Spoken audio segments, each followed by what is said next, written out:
Salut à tous, je suis Rémi de Sales Figurine Studio et aujourd'hui je vais vous présenter la gamme Valero Express Color et la toute nouvelle gamme Valero Game Color. Alors Valero, c'est une marque que j'aime beaucoup, je peins pratiquement 90% de mes figurines avec, que ce soit à l'aéro ou au pinceau.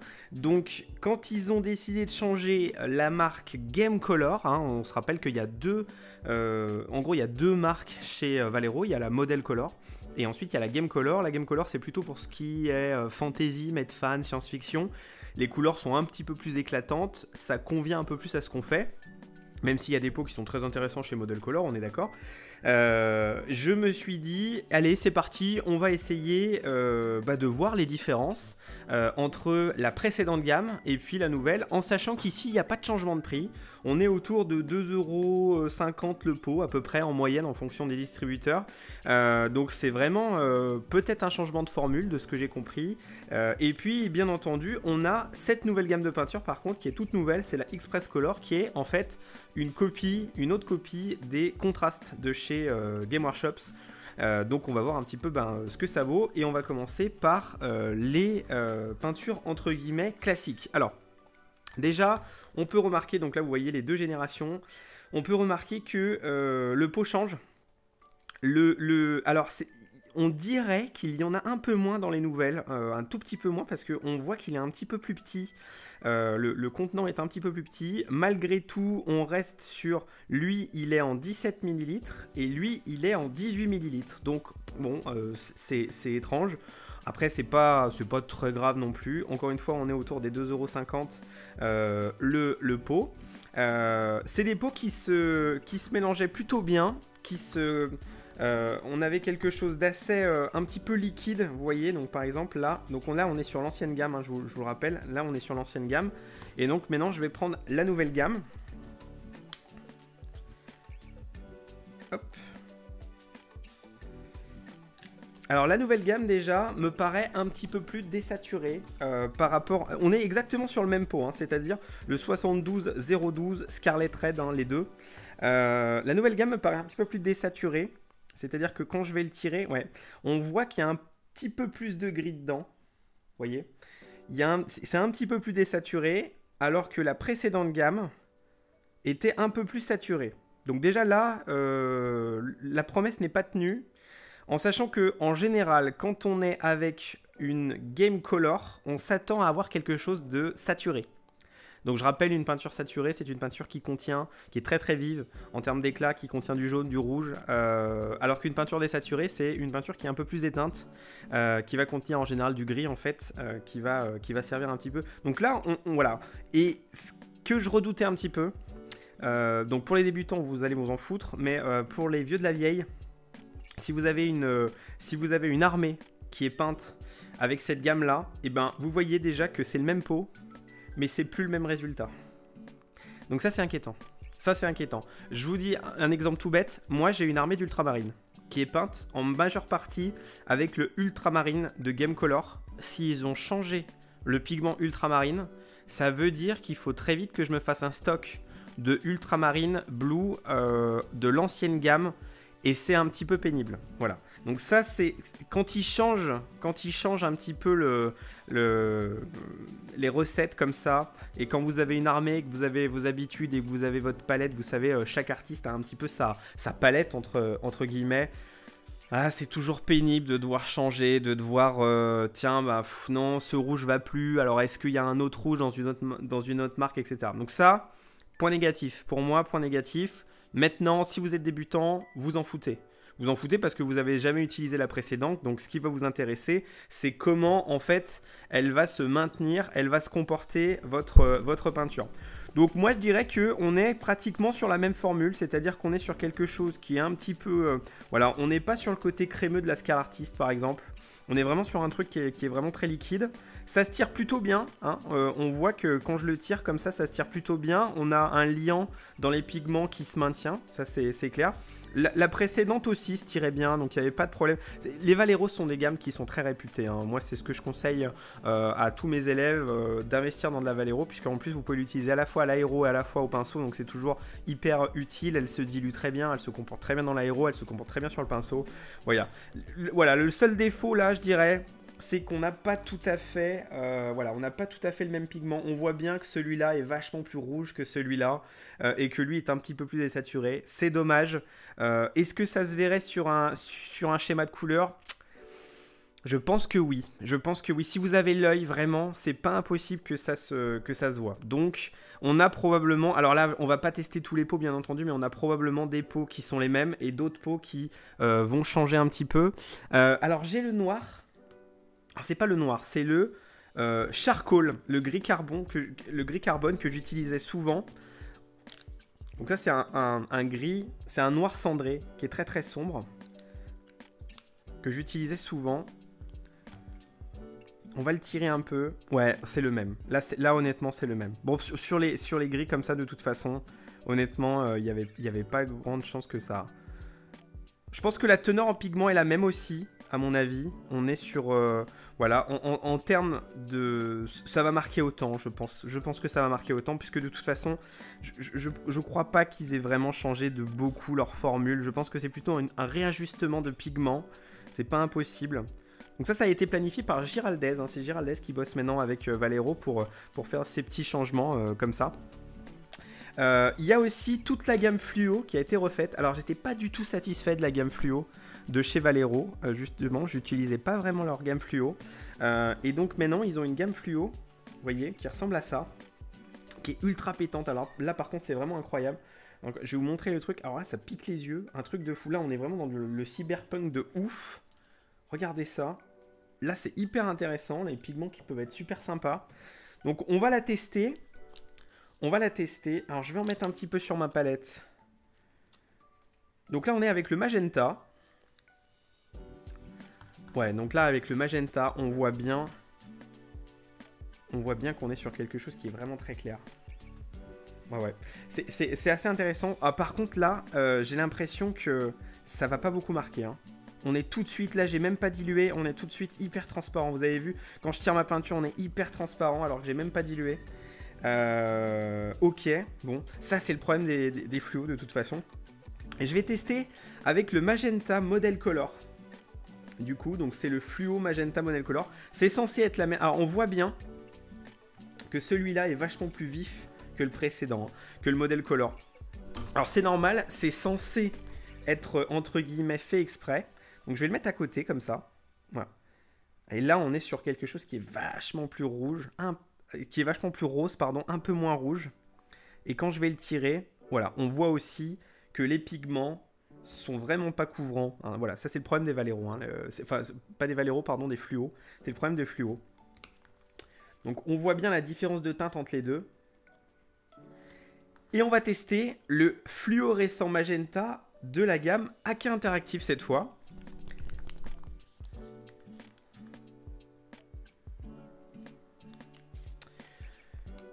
Je vais en remettre. On a 3 couleurs différentes. Là, on a vraiment 3 pigments différents. Et lui, par contre, j'ai l'impression qu'il se tient un peu plus, vous voyez.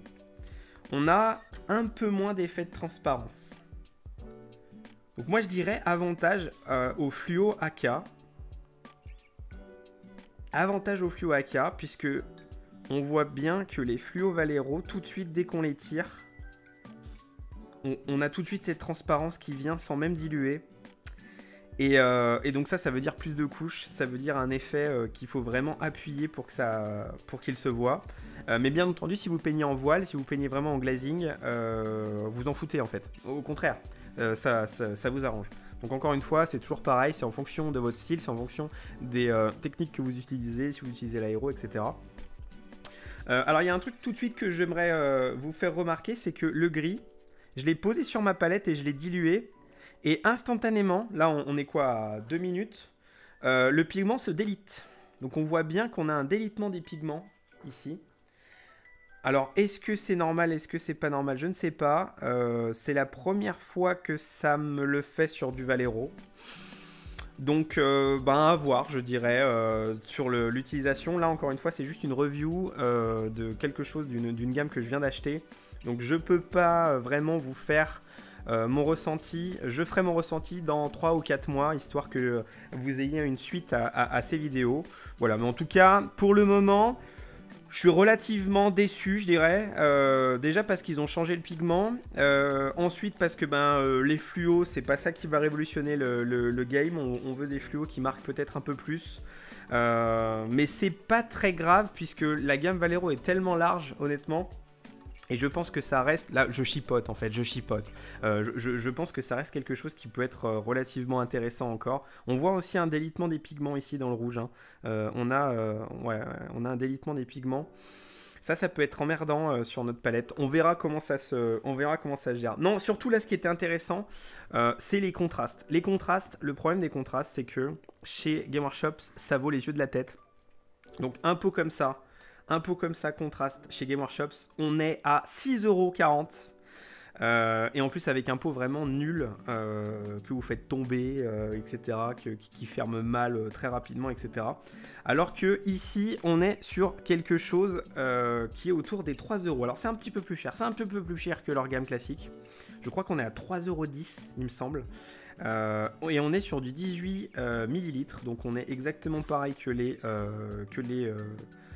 je vérifie quand même 18 millilitres aussi, oui, on est exactement pareil que les contrastes classiques, d'accord. Donc si ça c'est mieux, ou même aussi bien que la contraste Game Workshops, et bien ça c'est Game Changer, parce que du coup elle est 2 fois moins chère, que la contraste Game Workshops, et j'ai bon espoir que ce soit de même qualité, puisque Valero, ils sont quand même assez réputés. Donc là on va prendre le Wasteland Brown, qui est en fait le Snakebait Leather, je pense, à mon avis. Alors, ouais, je pense que c'est un Snakebait Leather, c'est-à-dire c'est un brun chaud, d'accord. Et donc là, je vais prendre le Snakebait Leather, on va les mettre côte à côte, et on va voir un petit peu. Alors, on est pratiquement sur la même teinte, déjà. Voilà, on est pratiquement sur la même teinte. Alors, déjà, on va tirer le Snakebait Leather.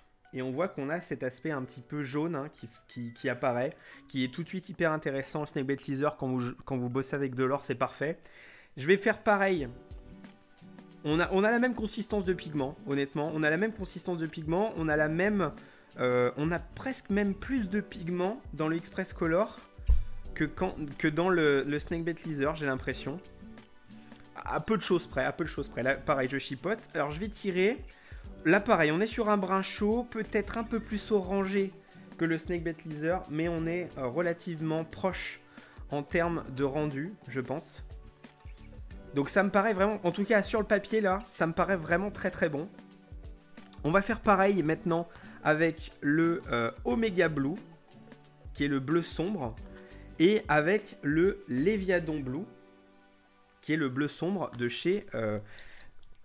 de chez Game Workshops. Hop. Allez, je mets le Omega Blue. Ouais, et ça ressemble vraiment énormément au Léviadon. Bon, de toute façon... Hein,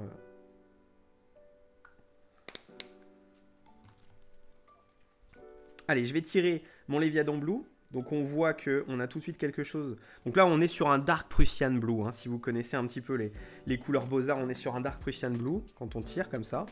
Le Léviadon Blue, l'Omega Blue me paraît être un petit peu plus bleuté, un peu moins désaturé, d'accord. Donc vous allez, alors peut-être que j'ai pas pris la bonne couleur aussi, on a vraiment une tétrachier, donc c'est pas impossible. Il est un peu plus pigmenté, pourquoi pas. En tout cas, le pigment est plus vif, dirons-nous, que le Léviadon Blue qui est un peu plus éteint. Donc on voit qu'on a une désaturation sur le Léviadon Blue qu'on n'a pas sur l'Omega Blue. Mais on est quand même sur un bleu sombre. Donc honnêtement, il n'y a pas vraiment de problème particulier. Et enfin, on va faire un rouge. Voilà, on a fait un brun, on a fait un bleu, on va faire un rouge. Donc je vais prendre le Blood Angel Red. Et je vais prendre le Velvet Red. Alors je pense que c'est à peu près la même. Je pense que c'est à peu près la même. Il va falloir trouver les correspondances. Hop, je vais le mettre. Hop, je vais le mettre là. Là, on est avec le Blue Angel. Et à côté, je vais mettre le Velvet. Donc le Blood Angel, vous voyez quand on le tire, on est vraiment sur un rouge hyper pétant, probablement un des plus pétants avant le Ball Red, je dirais. Et le Velvet, on est sur quelque chose, on est sur quelque chose là qui est un peu plus sanguin, hein, qui est un peu plus, il y a un peu plus de carmin dedans. Donc peut-être que c'est un autre, alors peut-être que c'est, qu'est-ce que j'ai d'autre comme, j'ai le Cardinal Purple de Express Color, est-ce que c'est lui? Non, je pense pas que ça soit lui là, on est vraiment sur quelque chose, ouais, là on est vraiment sur quelque chose de presque magenta. Et donc après j'ai le Plasma Red, c'est peut-être lui. Plasma Red.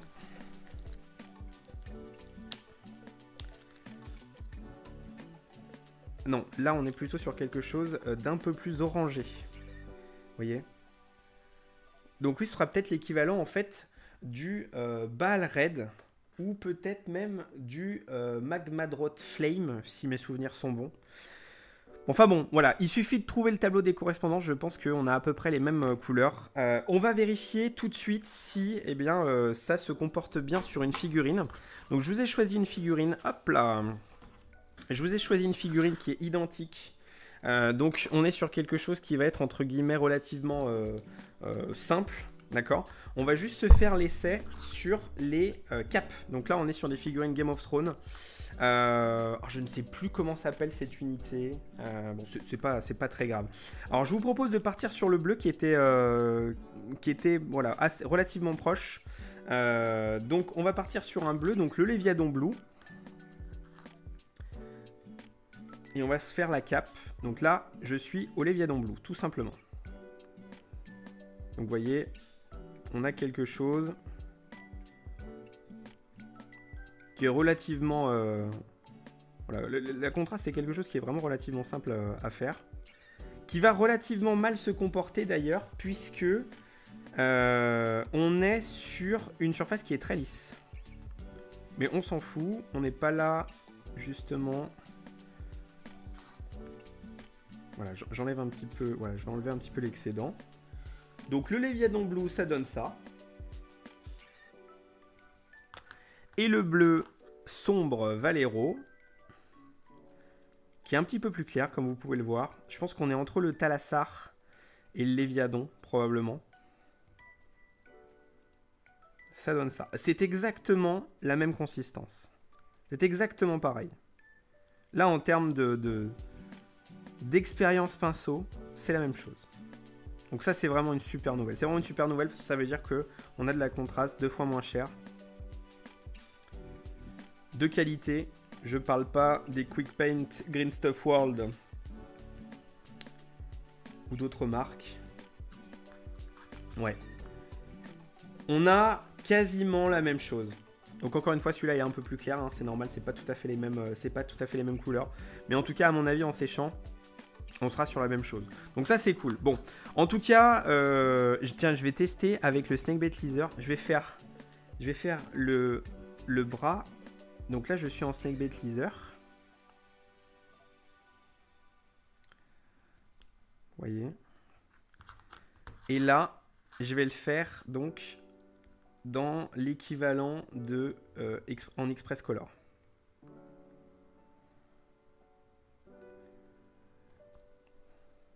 Ouais, c'est pratique. Encore une fois, c'est pratiquement la même chose. Alors là, honnêtement, il faut vraiment avoir le nez dessus pour différencier la couleur, franchement. En sachant qu'il y en a un des deux qui coûte 2 fois moins cher. Hein. Forcément, c'est ça l'avantage de chez Valero. Donc la Express Color, on valide totalement. La gamme fluo, bon, bah la gamme fluo de toute façon c'est compliqué, mais je pense pas que ça soit de leur faute, je veux pas leur jeter la pierre. Déjà ils l'ont refaite, peut-être qu'elle se passe super bien en fait. Hein. Moi je tire juste là sur ma palette pour vous montrer. Faudra voir à l'usage. Et la gamme classique qui a été refaite, c'est dommage. Moi je dirais que c'est dommage parce que vous voyez, j'ai des armées qui sont peintes. Donc par exemple mes Emperor Children ils sont peints en éclaircissement avec le Squeak Pink.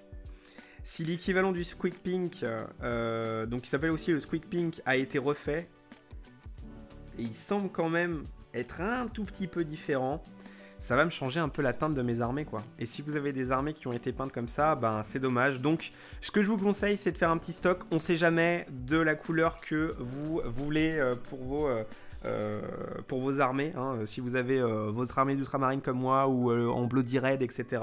Faites un petit stock, on sait jamais, peut-être qu'on n'est pas à l'abri d'avoir une mauvaise surprise. D'un autre côté, si vous êtes débutant ou si vous voulez vous équiper et que vous n'avez jamais utilisé cette gamme, vous en foutez en fait. Là c'est une problématique entre guillemets de vieux ou de gens déjà équipés. Mais en tout cas, les pots sont super, bien mieux que ceux de Games, pot pipette, ça c'est la classe. Bien moins cher, on est encore une fois autour des 2,30€, 2,50€ en fonction de la boutique où vous allez, contrairement aux 3,60€ minimum de chez Games avec des pots qui sont moins bien, qui sèchent, et aux 6,40€ des Lavis et des... Voilà, donc c'est même pas la peine de faire de tergiverser. Et puis c'est une gamme qui est trouvable partout, donc ça c'est vraiment cool. Vous n'avez pas à courir 50 magasins, tout le monde là, PK Pro, WAF Game, Passion 132, toutes vos boutiques en général les ont. Donc voilà, je conseille vivement. Et petit bémol sur le changement de pigment, mais on va dire que ça concerne que les vieux. En tout cas, j'espère que cette vidéo vous a plu. J'ai juste voulu vous montrer, vous brosser grossièrement cette gamme de peinture. On va l'utiliser un peu plus en détail sur l'Académie de peinture en ligne. Si vous voulez en savoir plus, si vous voulez vous former à différentes techniques de peinture, que ce soit le blending, le layering, l'aéro, etc., n'hésitez pas à aller sur l'Académie de peinture. Moi, je vous dis à la prochaine. N'hésitez pas à écrire en commentaire si j'ai oublié de dire quelque chose, si vous avez des questions sur cette gamme que je pourrais répondre, auxquelles je pourrais répondre, et si vous voulez rajouter quelque chose en commentaire, n'hésitez pas aussi, faites votre commentaire, partagez la vidéo, dites-le à vos amis, et moi je vous vois au prochain Medal of Color.